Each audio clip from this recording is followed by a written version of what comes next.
InnoAIno, le podcast qui décortique l'innovation côté retail. Réalité virtuelle, assistants vocaux, blockchain, reconnaissance d'images, comment ces innovations révolutionnent-elles le quotidien des consommateurs et des professionnels de la distribution ? Les experts de l'échangeur Guillaume Rio et Nicolas Diacono, accompagnés d'un start-upper du domaine, décryptent les enjeux liés aux usages de ces nouvelles technologies. Pour être au fait des dernières tendances retail, suivez l'échangeur BNP Paribas Personal Finance sur Twitter et LinkedIn. Bonjour à tous et bienvenue dans ce nouvel épisode d'InnoAIno. Aujourd'hui, nous allons aborder le sujet de l'ADN, support de l'information génétique. Le sujet peut vous paraître déconnecté de votre quotidien et n'être l'affaire que de quelques scientifiques. Mais avec l'essor de la biologie de synthèse, l'ADN de ces derniers pourrait petit à petit impacter nos usages du quotidien en allant de la cosmétique à nos habitudes alimentaires. Pour parler de ce sujet, nous avons la chance de recevoir Thomas Pascal, bonjour, directeur de la division industrie d'Alcimed, société de conseil dans l'innovation, et notre expert Nicolas Diacono, Technology Digital Trend Analyst de l'échangeur BNP Paribas Personal Finance. Bonjour. On va parler d'ADN, c'est un sujet relativement vaste. Est-ce que Nicolas, tu peux nous éclairer un peu sur le sujet ? Alors oui, effectivement, l'ADN, c'est au cœur de tout être vivant, hein. C'est ce qui code les caractéristiques de chaque individu, personne, arbre, plantes, animaux, tout ce qui nous bactéries et autres. Et puis évidemment, c'est sur le devant de la scène en ce moment avec les différents vaccins, notamment à ARN messager, qui se basent forcément sur la lecture de l'ADN. Et puis, on a un essor de tout ce qui est thérapie génique. On en parle beaucoup dans les médias, notamment. Et ça, c'est le fait d'insérer, évidemment, des brins d'ADN, des gènes dans les cellules pour soigner une maladie, ce qui fait dire à certains scientifiques qu'on pourrait dépasser facilement la centaine d'années en moyenne de la durée de vie des êtres humains d'ici une vingtaine d'années. Et la biologie de synthèse rentre dans ce cadre, Thomas ? Alors oui, ça dépend de la définition qu'on met derrière biologie de synthèse. Là, évidemment, quelque part, le gros des applications qu'on va voir aujourd'hui et des sujets qu'on va discuter, il n'est pas aussi futuriste que le fait d'aller effectivement commencer à manipuler le génome humain. Le gros de ce qu'on travaille aujourd'hui, ou en tout cas sur lequel on voit des applications qui commencent à émerger dans la sphère agroalimentaire ou cosmétique, elle a plutôt trait au fait d'essayer de comprendre le génome d'une personne, pas encore de le modifier. Parce que déjà ça pose des questions, le fait de comprendre. Alors le modifier, c'est... On est d'accord. Tu as évoqué l'agroalimentaire. Est-ce qu'il y a déjà des premières applications autour de justement de la biologie de synthèse dans ce secteur ? Alors en fait, le gros des applications aujourd'hui qui existent, elles ont quand même trait au fait d'aller concrètement récupérer effectivement un échantillon sur une personne. Donc pour faire simple, ça va être un test salivaire par exemple, pour aller non pas séquencer l'intégralité du génome de la personne, donc vraiment comprendre tout le génome de la personne, mais on va aller chercher des bases spécifiques, des petits variants sur certains gènes, pour arriver à comprendre des susceptibilités à certaines pathologies, pour arriver à comprendre si la personne est plus à risque que quelqu'un d'autre de développer un diabète, d'avoir de l'hypertension. C'est ça aujourd'hui qui est recherché, entre guillemets. D'accord, c'est passionnant, mais c'est quoi la finalité, Nicolas ?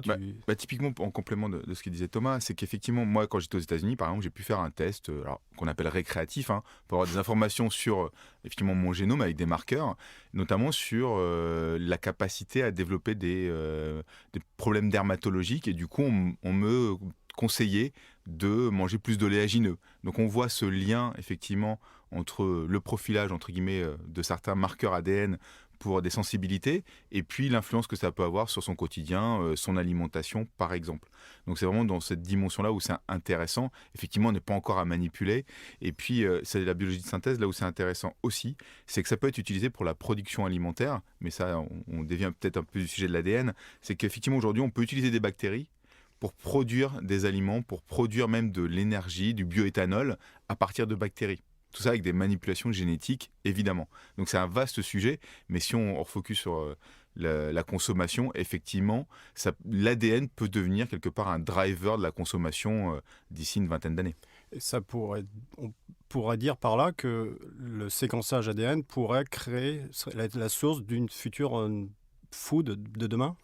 En tout cas, c'est l'objectif, c'est-à-dire que la velléité aujourd'hui des acteurs industriels ou des startups qui se développent dans ce domaine-là, c'est de pouvoir appuyer une logique de personnalisation. C'est une tendance de fond aujourd'hui des industries de la grande consommation, on va dire, pour faire simple, de se dire comment j'arrive à proposer plus de produits et aussi plus de services qui visent à avoir non pas un produit qui va convenir au plus grand nombre, mais un produit qui va être le plus adapté possible.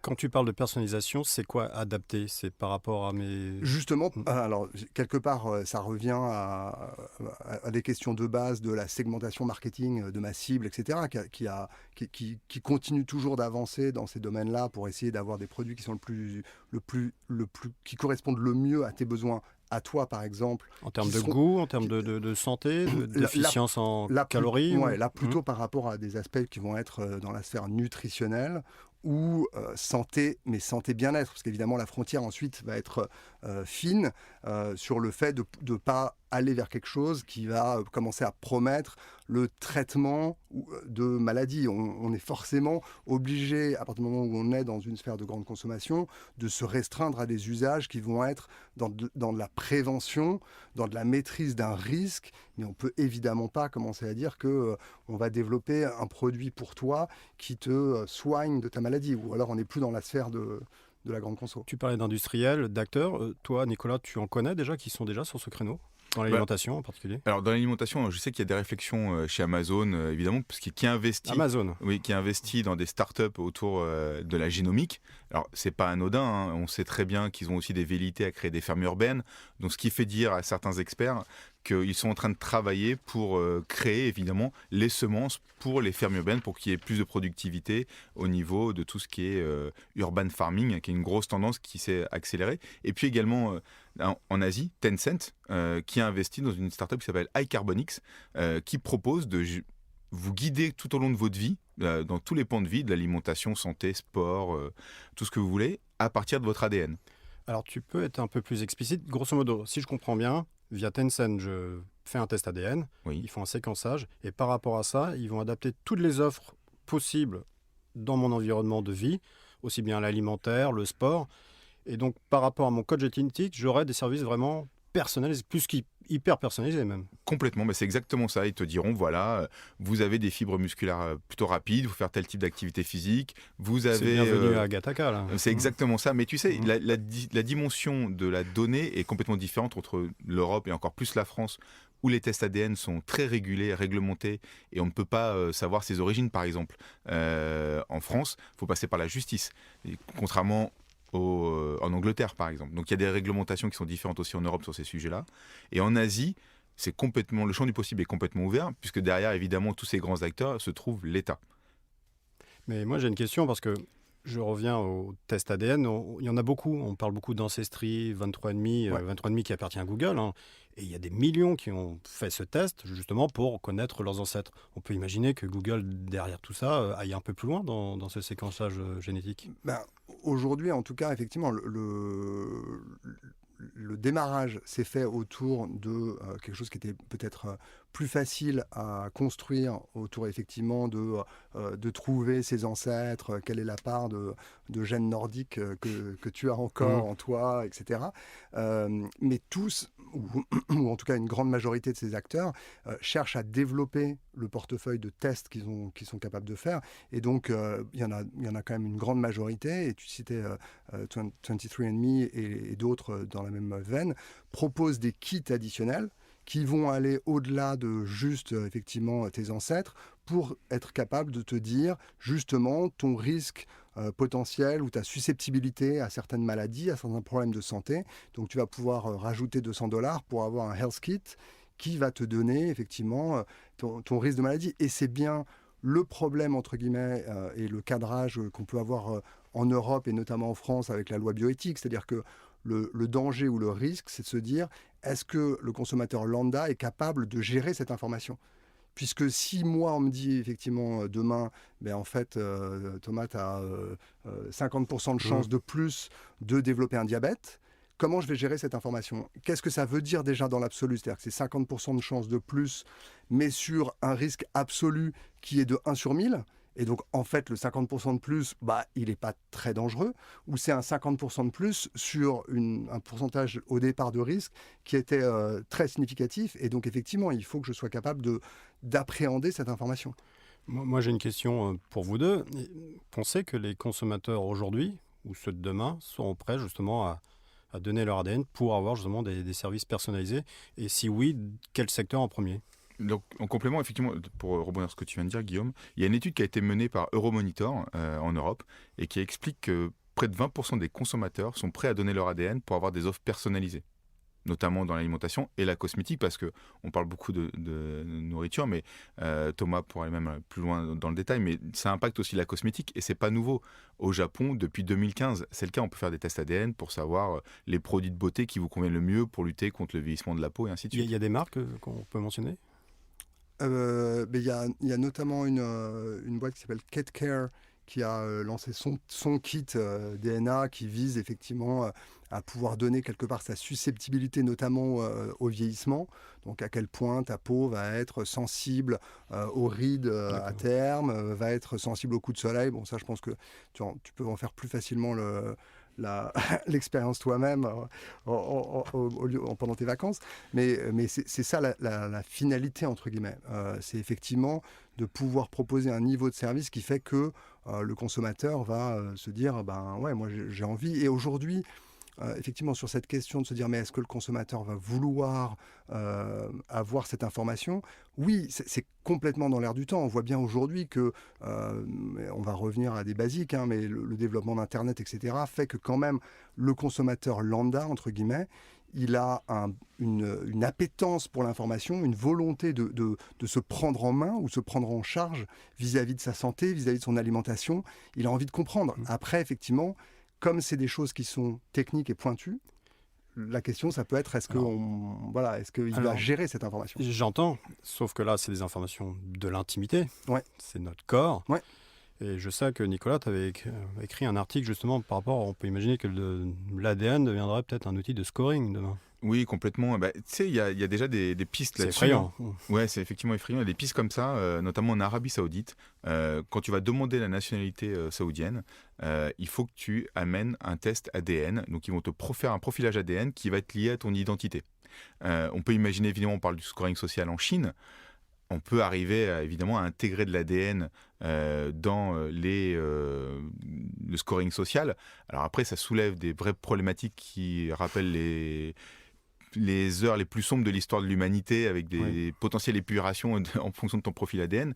Ça va très très loin. Donc il y a des vrais risques là-dessus et c'est aussi pour ça qu'il faut que ce soit très réglementé, très encadré et on ne peut pas faire tout et n'importe quoi. Mais aujourd'hui, la réglementation, en fait, il n'y a pas de réglementation. Justement, il y a un vide sidéral. Oui, il y a un vide autour de la réglementation de la propriété de l'ADN. Notamment, moi, quand j'ai fait ce test aux États-Unis, en fait, on me garantissait le stockage pendant 10 ans et la propriété pendant 10 ans. Et après, c'était le flou artistique. Ce qui veut dire que Origen, chez qui j'ai fait le test, par exemple, pourrait revendre mon profilage ADN à une société de santé. Et puis, imaginons, je dois avoir une greffe de foie. Elle me dit, nous, on a votre ADN. On a fait 2-3 petites modifications sur les brins d'ADN pour optimiser votre profil. Mais du coup, vous n'êtes plus propriétaire de votre ADN. Il faudra nous donner $100 000 pour avoir un morceau de foie greffé. Tu vois, on peut aller très très loin là-dessus. L'épisode de Black Mirror n'est pas très compliqué à projeter, c'est sûr. Mais c'est vrai qu'un des points aussi très importants à garder en tête, c'est que le gros de ces tests-là, la grande majorité, c'est pas un séquençage complet de ton génome. Ça va être en fait le fait d'aller rechercher donc ce qui en termes de business model est intéressant parce que ça veut dire que à chaque fois qu'il y a des avancées scientifiques supplémentaires, tu vas devoir refaire un test parce on va aller chercher des nouveaux pans. Mais c'est vrai que cette logique de se dire mais quid de mon information dans le cas où tu as fait un séquençage complet et où donc il y a quelque part... Et puis sont de plus en plus accessibles. Et qui sont de plus en plus accessibles. Et effectivement, le delta de prix, aujourd'hui, un séquençage complet, on est plutôt sur un ordre de grandeur d'un millier de dollars et ça va probablement descendre encore en dessous de ça. Mais donc on n'est pas aux quelques dizaines ou centaines de dollars du coût de juste d'aller chercher quelques bases qui nous intéressent sur quelques gènes particuliers. Par contre, c'est effectivement la problématique de où vont atterrir ces données et même leur sécurisation, c'est une vraie question. Et il y a une société israélienne qui s'appelle Dynatix, par exemple, dont quelque part le positionnement, c'est justement de dire, attendez, nous on va vous faire un séquençage, mais on va utiliser la technologie blockchain, comme vous en avez brillamment parlé il n'y a pas très longtemps. Les gens pourront refaire une boucle là-dessus. Mais effectivement, l'idée, c'est de pouvoir se dire, non, c'est tellement critique que moi, j'ai envie, d'avoir effectivement accès à l'information sur mon génome, mais je veux que ce soit hyper sécurisé. Parce que si demain, n'importe qui, indépendamment de la propriété réelle, peut potentiellement hacker le site de la boîte qui m'a fait le truc et avoir quelque part mon génome, voilà, c'est sûr qu'on peut, si on s'est fait voler sa carte bancaire, on peut la changer. Son patrimoine génétique, voilà, vous n'allez pas pouvoir le modifier parce qu'en fait, il est sur le web, quoi. Mais en tout cas, ce qui est certain, c'est que toute cette activité autour de l'ADN, c'est un secteur qui est en pleine explosion aujourd'hui. La biologie de synthèse en général va être un vrai vecteur économique sur les 5 prochaines années. Et le meilleur exemple, en fait, là-dessus, c'est le vaccin Pfizer, avec de l'ARN messager. Ça fait partie de la biologie de synthèse. Le Covid-19 a accéléré. Voilà, exactement. Et donc, cette prise de conscience, elle est réelle. Et tu sais, l'évolution par rapport, notamment, on peut faire le lien avec l'eugénisme, ça a beaucoup évolué au fil des années. Aujourd'hui, quand tu fais une détection de trisomie 21, tu es quelque part dans une forme d'eugénisme. On peut imaginer que dans 50 ans, ce qu'on trouve éthiquement insoutenable aujourd'hui soit quelque chose qui soit dans le commun des mortels, dans le quotidien. Donc c'est très compliqué de se projeter là-dessus. Et pour corroborer aussi ce que disait Thomas, un autre exemple de start-up, AlgoCart, qui est une start-up israélienne aussi, a des discussions en tout cas avec Walmart pour pouvoir te permettre d'acheter des produits en fonction de ton état de santé. C'est-à-dire que tu vas renseigner tes pathologies quand tu vas te loguer sur le site web pour faire tes courses alimentaires, et puis tu ne pourras acheter que des produits qui vont correspondre à ton état de santé. Donc on est aussi déjà dans ces premiers pas de personnalisation, et évidemment la start-up nous dit que dans 15-20 ans, leur objectif c'est d'intégrer de l'ADN, d'intégrer ton bilan sanguin dans leur plateforme, comme ça l'algorithme va te dire exactement les produits qu'il faut acheter, et ainsi de suite, dans la prévention. Parce que aussi le système de santé fait que le rapport à l'ADN change. En France, on est plutôt dans le curatif parce qu'on a une bonne couverture sociale. Aux États-Unis, on a le préventif parce que les coûts sont exorbitants. Thomas, c'est un sujet que vous suivez chez Alcimed. Tu peux nous parler un peu d'Alcimed ? Oui, bien sûr. Donc en fait, nous, comme tu le disais en introduction, l'idée c'est que on est 200 explorateurs, comme on aime le dire, à travers le monde. On accompagne des acteurs qui sont industriels, des startups et des institutionnels pour arriver à faire augmenter leur business, explorer des zones qui sont grises pour eux. Et donc, typiquement, cette question qu'on traite aujourd'hui du test génétique, de comment demain ce test génétique peut me permettre de développer des produits qui sont plus adaptés, c'est une question que les industriels du FMCG au global sont un peu obligés de se poser, puisque c'est dans la tendance de fond de cette volonté de personnalisation et de service. Et au-delà du corps médical, tu as plus de nouveaux acteurs qui ont cette demande autour de l'ADN, justement ?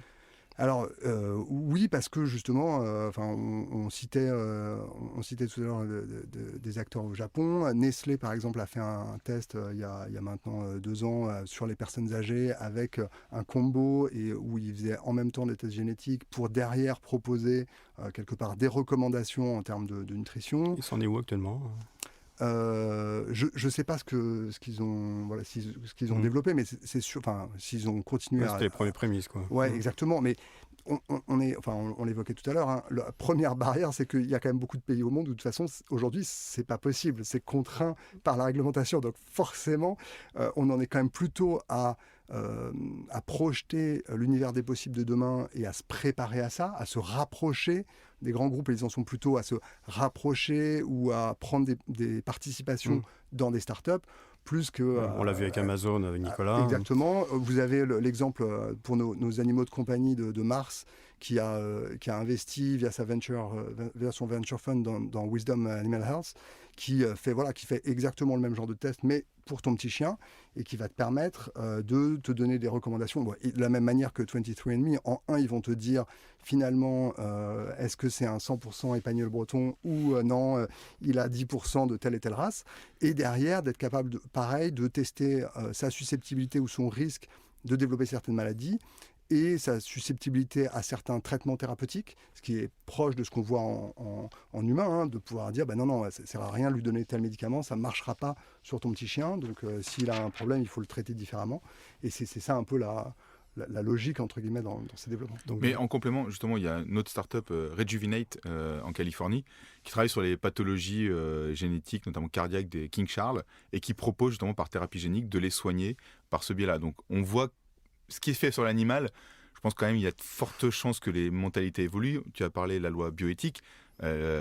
Le stop qu'a pris la loi, enfin l'évolution, en tout cas l'édition qui a été prise sur la loi bioéthique est complètement différente de celles qui ont été prises dans les éditions précédentes. Ça évolue doucement, mais sûrement vers cette ouverture, en tout cas, autour du business de l'ADN. Mais est-ce que, en conclusion, est-ce que le passeport génétique pourra accélérer justement cette démocratisation ? On en parle beaucoup. Ouais, alors passeport génétique. Est-ce que ça serait justement la démocratisation pour le grand public ? Ça va être compliqué là parce que quand même tu touches vraiment beaucoup à la vie privée. Alors tu peux avoir un passeport, projetons-nous. Un passeport médical, en tout cas avec le Covid-19 qui va commencer à émerger dans les discussions. On voit qu'il y a des gens qui sont vaccinés qui voudraient ça pour pouvoir revivre comme avant. Et c'est peut-être les prémices effectivement d'avoir ton ADN associé à ton ID, à ton identité nationale, mais qui soit aussi peut-être ton mot de passe universel en fait. Est-ce que notre ADN ne va pas devenir le login password générique, que ce soit en ligne, en magasin, partout ? Et en fait, au-delà, c'est de la biométrie poussée à l'excès en fait. Ton numéro de sécu US. C'est ça. On arriverait dans un monde lisse et très préventif. Gattaca quoi. Gattaca. Ouais. Après, c'est quand même, pour moi, une dimension qui est vraiment importante à appréhender ou à bien comprendre quand même dans le développement de ce type de test. C'est quand même le fait qu'aujourd'hui, on est vraiment sur des recommandations qui sont un peu convenues, un peu top line, notamment parce qu'en fait, aujourd'hui, on ne fait que dire... Je récupère, j'analyse entre guillemets certaines de tes caractéristiques et je te dis oui, tu as un risque de ceci ou de cela, potentiellement un peu plus que la moyenne, etc. Pour qu'on puisse avoir une vraie offre personnalisée et qu'il puisse y avoir un développement dans le long terme, il faut aussi qu'on gagne en pertinence de ces recommandations. Et pour ça, ça veut dire qu'il faut avoir une offre qui soit beaucoup plus holistique, où ça ne sert à rien de te donner ces recommandations et de te lâcher dans la nature. Il faut que je sois capable aussi de suivre tes apports, ton activité physique, le cadre quelque part environnemental qui va permettre de donner une vraie recommandation. Super, merci à vous deux pour ces brillants éclairages. Merci à nos auditeurs et je vous dis à bientôt pour un nouvel épisode d'Inno Aino. Merci, au revoir. Merci.